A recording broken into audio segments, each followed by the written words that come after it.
Widowed Apache held a starving newborn alone. Until a stranger knocked and fed his child, the winter wind moved slowly across the dry desert land, carrying dust and silence with it. A small wooden house stood alone near the edge of the Apache reservation, surrounded by empty fields and faded fences that leaned slightly from age. Inside that house lived Elia, a young widow who had lost her husband only a few weeks earlier. The world felt different now, heavier and quieter, like the air itself had changed after he was gone. Elia sat near a small window, holding her newborn son close to her chest. The baby was tiny and fragile, wrapped in a worn blanket that had once belonged to his father. She gently rocked him back and forth, whispering soft words meant to calm both him and herself. The house felt colder than usual, even though she had wrapped herself in layers of old clothes. The small heater in the corner struggled to keep the room warm, and every sound of the wind outside reminded her how alone she was. Only 3 weeks had passed since her husband's passing, but it felt like years. He had been strong and kind, always finding work wherever he could. Some days he repaired fences for ranchers, other days he helped fix broken tools or carried supplies for neighbors. He never complained about the long hours. He used to laugh and say that hard work kept the spirit alive. Now his tools rested quietly in a corner, untouched and covered with dust. The baby stirred and began to cry softly. Elia's heart tightened immediately. She shifted her position and tried to comfort him, humming a gentle melody she remembered from childhood. The song came from her grandmother, who had taught her many old traditions and stories. The melody filled the small room, but the baby's cries continued, thin and tired. Elia closed her eyes for a moment, feeling exhaustion deep in her bones. She had not slept properly in days. After childbirth, her body still felt weak, but she forced herself to keep moving. There was no one else to care for the child. Every hour felt like a test of strength. She slowly stood and walked toward the small kitchen area. The shelves were nearly empty. A small bag of flour sat in the corner, along with a few dried beans in a jar. She picked up the flour and measured it carefully with her hands, trying to guess how much was left. It was barely enough for another day. Her stomach felt hollow, but she ignored the feeling. She focused only on her child. She tried to nurse him again, hoping her body would still provide enough, but she worried it wasn't enough. The baby's cries made her doubt herself. She whispered softly, telling him everything would be all right, even though she wasn't sure how. Outside, the sky turned pale gray. The sun hid behind thin clouds, and the desert looked endless and quiet. Few people traveled this road, especially during winter.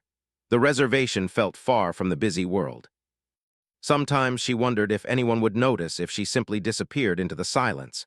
She walked slowly back to the chair near the window and sat down again.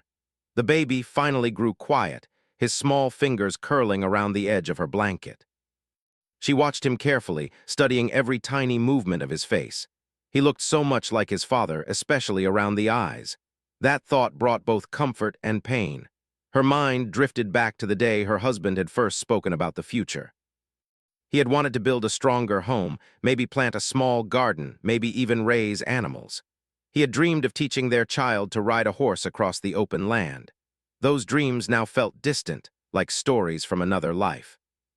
A sudden gust of wind shook the house slightly, pulling her back to the present. She tightened her hold on the baby and stood up again. She walked to the door and checked the latch, making sure it was secure. The outside world felt harsh and uncertain, and the small house was the only shelter she had. As evening approached, hunger became stronger. She used the last bit of firewood to warm the room and prepared thin bread from the remaining flour. The smell filled the house, but it was not enough to satisfy her hunger. She ate slowly, taking small bites so she could save some for later. The baby began to cry again, louder this time. Elia tried everything she could think of. She rocked him gently, sang softly, and walked around the room for what felt like hours. Her legs trembled from tiredness, but she refused to stop. Night came quietly, covering the land in darkness. The only light inside the house came from a small oil lamp. Shadows moved along the walls as the flame flickered. Elia sat down once more, holding the baby close while staring at the soft glow of the lamp. She felt fear creeping into her thoughts. What would happen tomorrow when the food ran out? How would she keep her child safe? She had always been strong, but now she felt small against the weight of responsibility. Still, she refused to let despair take over. She began speaking softly to her son, telling him stories about the stars and the ancestors who watched over them. She told him about the strength of their people and how survival came from patience and courage. Even though he was too young to understand, speaking the words gave her strength. Outside, the wind continued to move across the desert, carrying sand and whispers of cold air. The house remained quiet except for the sound of the baby's breathing and the soft crackle of the lamp. Hours passed slowly. Elia watched her son fall asleep at last. His small chest rose and fell gently. She brushed her fingers across his tiny hand and felt a wave of love so strong it pushed away her fear for a moment. She leaned her head back and closed her eyes, thinking about the future. She did not know what tomorrow would bring, but she knew she would keep trying. She had no other choice. The silence of the night felt heavy but calm at the same time. Somewhere far away, a dog barked once, and then everything became quiet again. As she sat there, she whispered a silent prayer, asking for strength, for guidance, and for anyone, to help her find a way forward. The cold winter night stretched on, and the small house stood alone beneath the wide sky, holding a mother and her newborn as they waited for morning, and whatever it might bring. Morning came slowly, without warmth. A pale light slipped through the small window and touched the wooden floor. Elia had not truly slept. She had closed her eyes for a short while, but her body remained tense, ready to wake at every small sound. When her son began to move in her arms, she opened her eyes immediately. The room felt colder than the night before. The firewood was almost gone. She pulled the blanket tighter around her baby and kissed his forehead gently. His skin felt cool, and that made her worry again. She stood up carefully, her body still weak, and walked toward the kitchen shelf. She already knew what she would see, but she looked anyway. The bag of flour was nearly empty. Only a thin layer remained at the bottom. The jar of beans had just a small handful left. She stood there for a long moment, staring at the shelves as if more food might appear if she waited long enough. Her stomach felt tight with hunger, but she pushed the feeling aside. The baby began to cry again, louder this time. His cry sounded thinner than before, and it made her heart ache. She held him close and tried to calm him with soft words. "It's all right," she whispered gently. "I am here." She sat down and tried to nurse him again. She prayed that her body would give him what he needed. She closed her eyes and focused, breathing slowly. The baby cried for a while, then finally began to drink. But Elia could feel it was not enough. She felt weak herself, and she knew her body needed strength too. After some time, she carefully laid him down in a small basket near the chair. He moved slightly but stayed quiet. Elia turned back to the kitchen and used the last bit of flour to make very thin bread. She mixed it with water and pressed it flat in the pan. It barely covered the surface. As it cooked, she watched it closely. The smell filled the room, simple and plain. When it was ready, she tore it into small pieces and ate slowly, saving the smallest portion for later.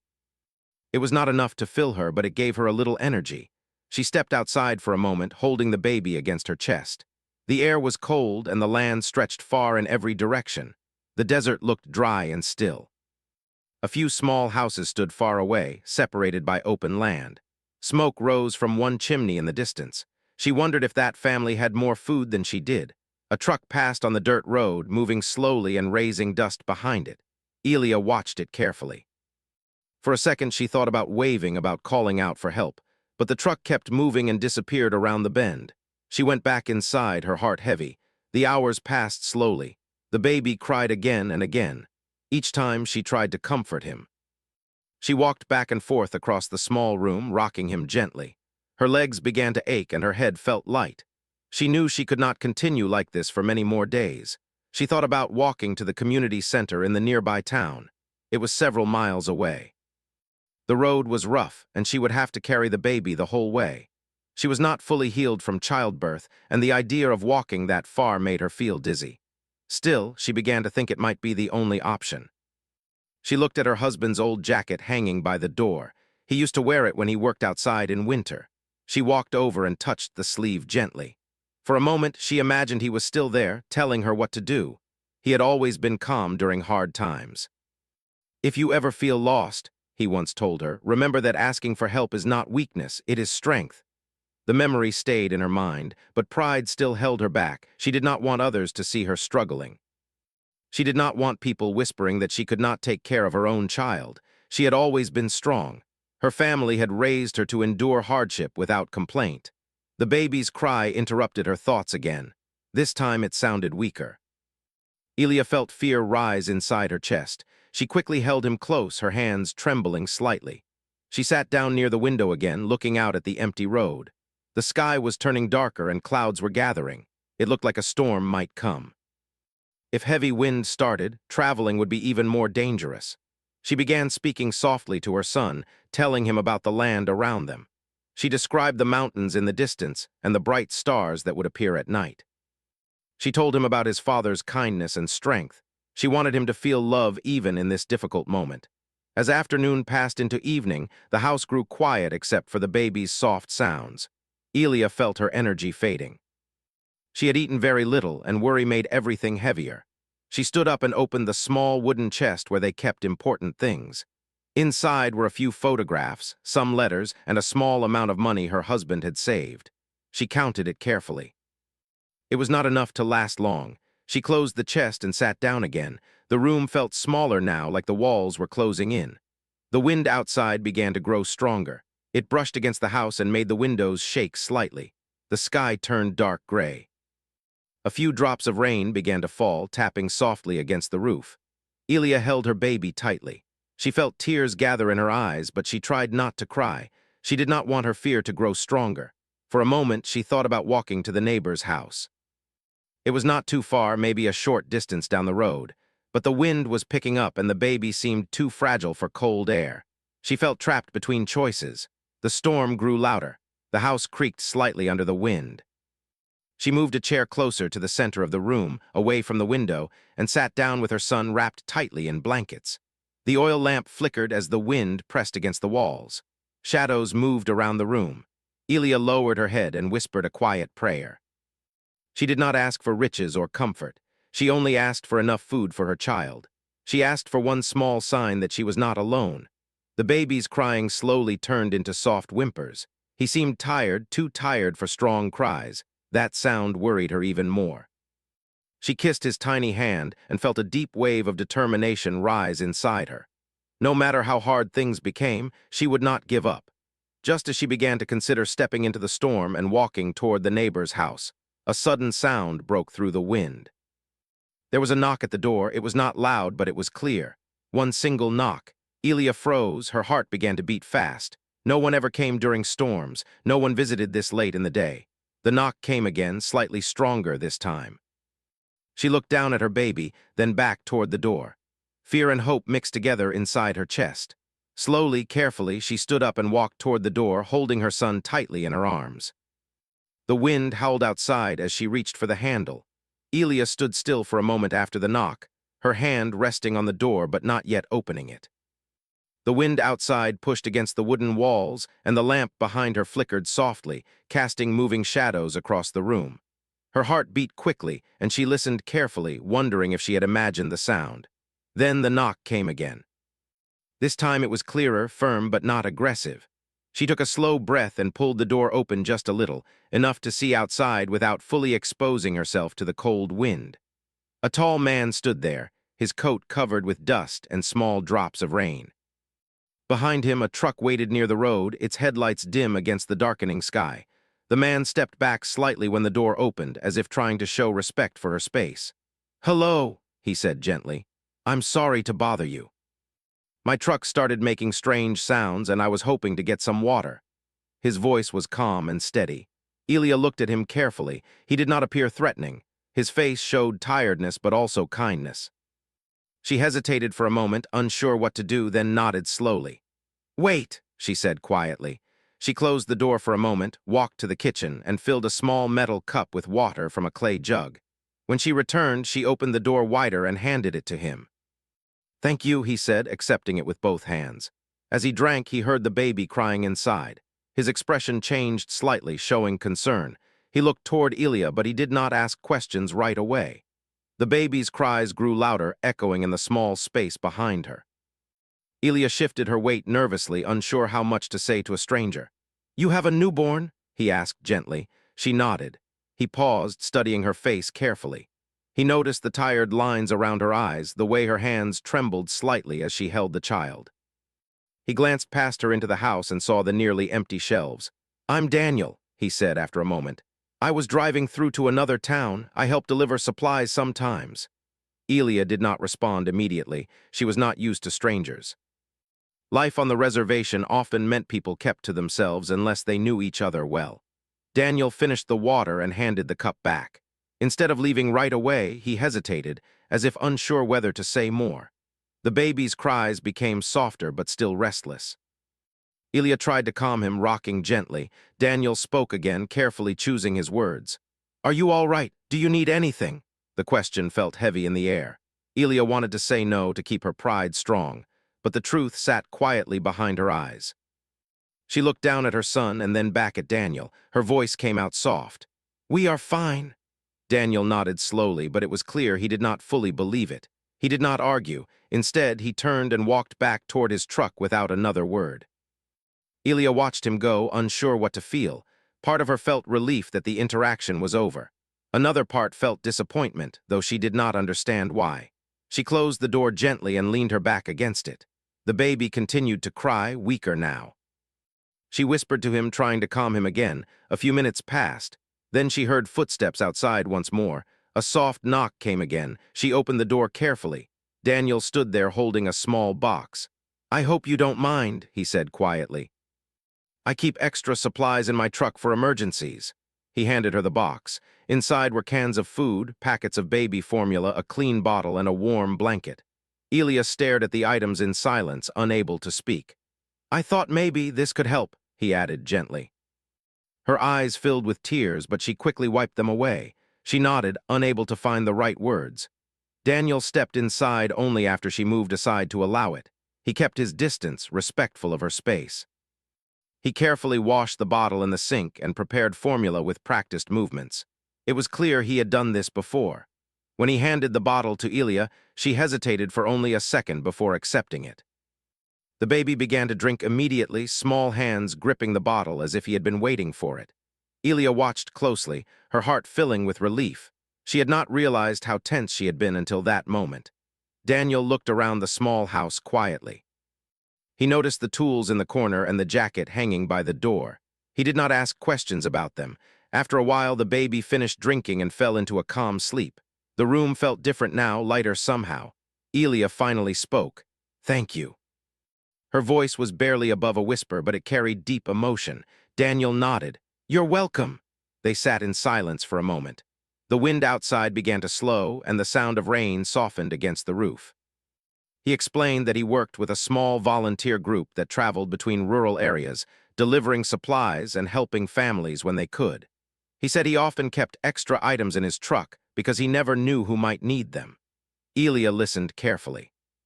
She did not say much, but she felt a quiet trust growing. Daniel stood up after some time. "I should check my truck," he said. "I want to make sure it's ready before the weather gets worse." Before leaving, he placed another blanket near the baby and made sure the door closed properly to keep the cold air out. Elia watched him through the window as he walked back outside. The truck's headlights turned on briefly, lighting the dark road. She looked down at her sleeping son, his face calm for the first time in days. The room felt warmer, not only from the blanket but from the sudden presence of hope. When Daniel returned to the doorway, he paused. "I will be passing through again in a few days," he said gently. "If you need anything, I can bring more supplies." Elia nodded slowly. After he left, the house returned to quiet, but it no longer felt empty. She held her son close and sat by the lamp again, feeling a small sense of peace. Outside, the storm began to fade, leaving only soft rain and the distant sound of the wind moving away across the desert. Morning arrived more gently than the day before. The wind had softened, and the sky showed a pale blue through thin clouds. Elia opened her eyes slowly, almost surprised by the quiet calm in the room. For the first time in many days, her body felt slightly rested. She looked down at her son sleeping peacefully beside her, his small face relaxed and warm. The events of the previous night felt almost like a dream. She turned her head toward the small table where the box of supplies rested. The sight of it filled her with both relief and disbelief. The baby formula, the cans of food, and the warm blanket were real. Someone had come. Someone had cared. She sat up carefully, moving slowly so she would not wake the child. Her body still felt weak, but there was a new strength inside her mind. She stood and walked toward the kitchen area, picking up one of the cans and reading the label. She had not seen so much food in her home for weeks. She prepared another bottle for the baby, following the steps Daniel had shown her. Her hands moved slowly at first, but she soon felt more confident. When the baby woke and began to stir, she smiled softly and lifted him into her arms. He drank calmly, his tiny fingers moving gently against the bottle. Watching him feed without struggle filled her with deep relief. The tight feeling in her chest began to loosen. After feeding him, she stepped outside for a moment. The ground was damp from the rain and the air felt fresh. The desert looked different after the storm, almost alive. Small drops of water clung to dry plants, shining in the morning light. She looked down the road where Daniel's truck had disappeared the night before. She wondered who he truly was and why he had chosen to help her without hesitation. In a place where people often kept distance from strangers, his kindness felt unexpected. Returning inside, she began to clean the house slowly. It had been difficult to keep things organized while she struggled with hunger and exhaustion, but now she felt a small spark of energy. She folded blankets, swept dust from the floor, and opened the window slightly to let in fresh air. The baby watched her with curious eyes, making small sounds that felt like tiny conversations. She spoke back to him gently, telling him stories about the day ahead. Her voice sounded stronger than before. As the hours passed, she prepared a simple meal using one of the cans Daniel had given her. The warm food filled her stomach and brought strength back to her body. She realized how much hunger had affected her thoughts and energy. With nourishment came clarity. Later that afternoon, she heard a vehicle approaching from the distance. Her heart skipped for a moment and she walked quickly to the door. A small truck appeared on the road, moving slowly toward her house. When it stopped nearby, Daniel stepped out carrying a small toolbox. He smiled gently when he saw her standing outside. "I wanted to make sure everything was all right," he said. Elia nodded, feeling shy but grateful. "Yes, thank you." He noticed that she looked stronger than the day before. The baby rested peacefully in her arms, wrapped in the warm blanket. Daniel walked around the house, checking small things without being asked. He tightened a loose board near the window and repaired part of the fence that had broken during the storm. His movements were calm and focused, as if helping was simply part of who he was. Elia watched quietly. She was not used to accepting help, but she could not deny that his presence made things easier. After finishing the repairs, he sat on the step near the door, keeping a respectful distance. They spoke slowly, sharing small pieces of their stories. Daniel told her that he traveled often between small towns, helping deliver supplies and checking on families who lived far from services. He said he had started doing this years ago after losing someone close to him. Helping others had given his life direction. Elia listened carefully. She did not share everything at once, but she spoke about her husband and how sudden his absence had changed everything. Her voice trembled slightly, but she continued speaking. It felt strange yet comforting to tell someone who listened without judgment. The baby began to fuss and Daniel looked concerned. Elia prepared another bottle while he watched quietly. When the child settled again, he smiled softly. "He looks stronger already," he said. She nodded, feeling pride and relief. Before leaving, Daniel handed her a small card with a phone number written on it. He explained that it belonged to a local community program that could provide regular support, including food deliveries and assistance for new mothers. "They can help you get connected," he said gently. "You don't have to do everything alone." Elia looked at the card carefully, holding it as if it were something fragile. The idea of asking for ongoing help still felt unfamiliar, but she knew she could not ignore the opportunity. Daniel stood up and prepared to leave. Before getting into his truck, he paused. "I will come back in a few days," he said, "just to check." She nodded again, feeling a quiet sense of trust growing. After he drove away, she remained outside for a long moment, watching the dust settle back onto the road. The desert stretched around her, wide and open, but it no longer felt empty. Over the next few days, she followed the steps he had suggested. She called the number on the card using a neighbor's phone and spoke with a kind woman who explained how they could help her apply for assistance. The conversation made her nervous at first, but she felt encouraged by the respectful tone. Neighbors began to visit more often as well. Word spread quietly that she had a newborn and needed support. One woman brought fresh bread. Another offered advice about caring for infants during cold weather. The community slowly surrounded her with small acts of kindness. Elia felt herself changing. The fear that had once filled every moment began to fade, replaced by determination and hope. She started thinking about the future again. She remembered how her grandmother had taught her to sew traditional crafts, and she began working slowly on small pieces while the baby slept. Each day brought small improvements. The house felt warmer, both physically and emotionally. The baby grew stronger, his cries louder and more energetic, which made her smile. One afternoon, as sunlight filled the room, she realized she had not felt hopeless for several hours. The thought surprised her. She held her son close and walked outside again, standing beneath the wide sky. The wind moved gently now, carrying warmth instead of cold. She remembered the moment when she had nearly lost hope before the knock on the door. It felt distant now, like a dark chapter that had already begun to close. Life was still uncertain. Challenges remained, but something had shifted inside her. The knock had been more than just a visitor asking for water. It had been the beginning of change, a reminder that even in the most isolated places, connection could arrive when it was needed most. Spring came slowly to the desert, but when it arrived, it changed everything. The cold winds of winter became softer, and the dry land began to show small signs of life. Tiny green plants pushed through the ground, and the sky seemed brighter each morning. Elia noticed these changes the same way she noticed the changes in her son, small at first, but full of promise. Her baby was no longer the weak, constantly crying child she had feared losing during that hard winter. His cheeks were fuller now. His eyes were brighter. When he looked at her, he followed her movements with curiosity.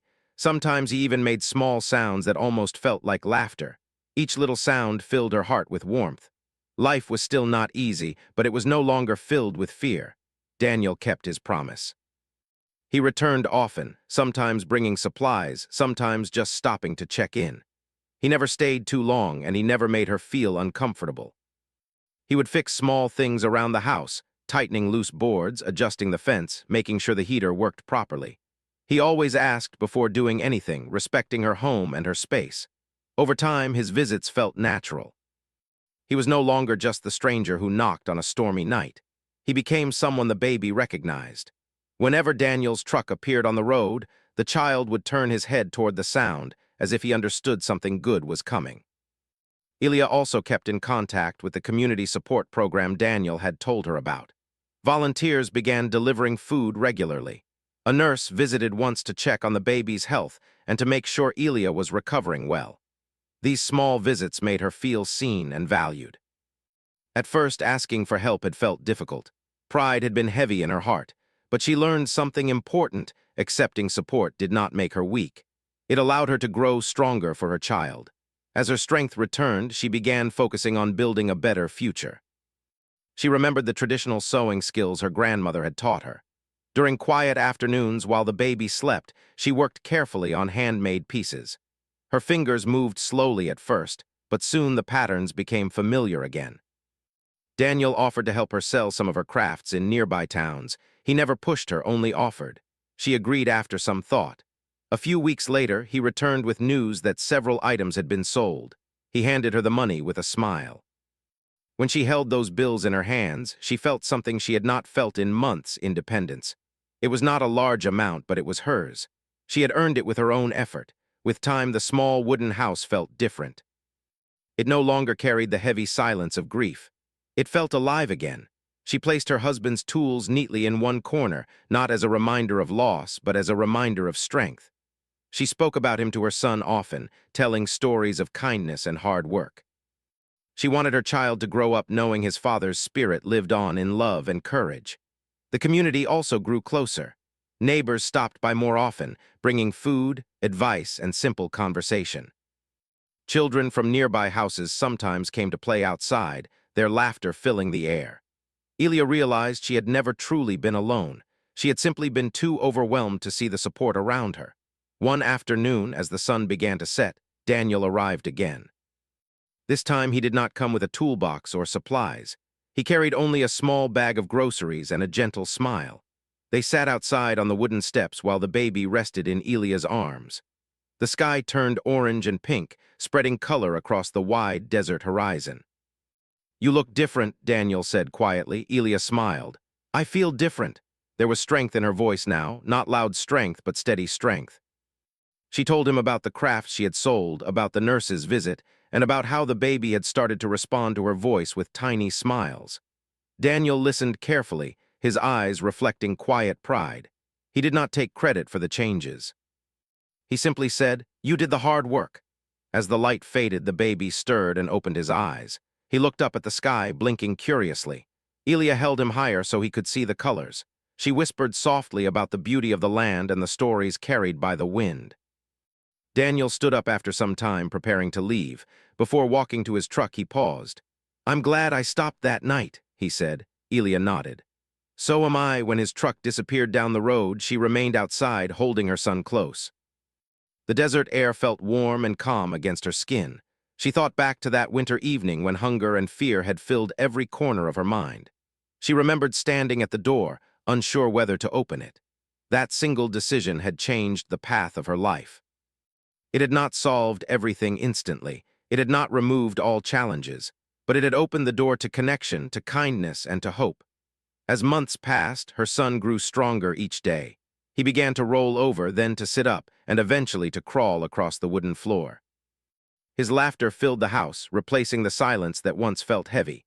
Elia continued sewing and slowly saved money. She began planning small improvements to the house. She planted a tiny garden outside, hoping to grow vegetables when summer arrived. Each small action felt like a step towards stability. The memory of winter did not disappear, but it no longer controlled her. Instead, it reminded her of her resilience.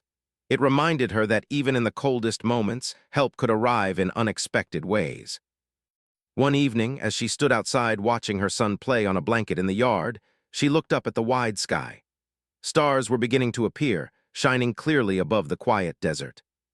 She whispered a quiet thank you, not only for the stranger who had knocked on her door, but for the strength she had discovered within herself. Her child laughed again, reaching toward her with tiny hands. She bent down, lifted him into her arms, and held him close. The house behind her stood firm against the desert wind. The road ahead stretched long and open.